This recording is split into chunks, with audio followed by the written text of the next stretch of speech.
இப்போது நம்ம பள்ளி இறுதி ஆண்டில் படிக்கக்கூடிய மாணவர்கள், அப்படி இல்லைன்னா +1 +2 படிக்கக்கூடிய மாணவர்கள், 9, 10ல் சயின்ஸ், மேக்ஸில் நல்ல மதிப்பெண்கள் வாங்கினா 90% மேலே வாங்கின மாணவர்கள், கல்லூரியில் சிறப்பாக படிக்கக்கூடிய மாணவர்கள், இவங்களுக்கெல்லாம் வந்து இந்தியாவில் ரொம்ப ஃபேமஸாக இருக்கக்கூடிய பல்வேறு கல்வி நிறுவனங்கள், தொழில் நிறுவனங்கள், குறிப்பாக டாடா மோட்டார்ஸ், அதுக்கப்புறம் இன்ஃபோசிஸ், இன்ஃபோசிஸ் நாராயணமூர்த்தி அவங்களுடைய அறக்கட்டளை, அதுக்கப்புறம் மஹேந்திரா, மஹிந்திரா, மாருதி, அது மட்டும் இல்லாமல் இன்னும் நிறைய டிவிஎஸ் கம்பெனிங்க, இந்த கம்பெனிங்கெல்லாம் என்ன பண்ணுறாங்க அப்படின்னா தங்களுடைய லாபத்தில் ஒரு சிறு பங்கை வந்து நம்முடைய கல்வி வளர்ச்சிக்காக கொடுக்குறாங்க. அவங்களும் வந்து போட்டி போட்டுட்டு நிறைய கல்வி உதவித்தொகைகளை கொடுக்குறாங்க.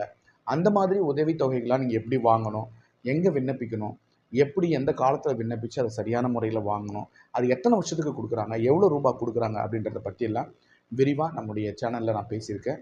பாருங்கள், பயன்பெறுங்க.